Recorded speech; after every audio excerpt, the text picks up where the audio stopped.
Buenas noches. Buenas noches. ¿Dónde está Andy? Aquí no está.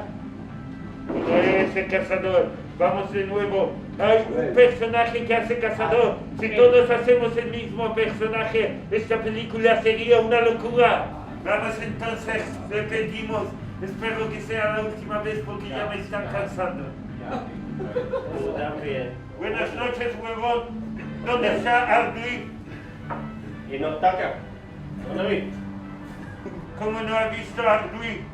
Tú tienes que seguir la escena, no puedes solo decir no está. ¿Tu acaso no sabes actuar, amigo? Pero es que ya me está cortando la paciencia. Porque toda la escena que yo actúo, nadie sabe responder sus propios textos, porque nadie estudia. ¿Qué clase de actores son ustedes? Pero desde que era preguntado, tenía que nada. Ahí era. Ahí está el güey. ¿Pero qué clase de actores son ustedes que no se saben ni sus líneas? ¡Es que por qué no estás! ¿Dónde estás? ¡No está acá! Oye, ¿quién es? Cálmate. Ella no está aquí. ¡No me Yo taches! te quiero, por ¡No favor. me taches! ¿Qué quiere que le haga?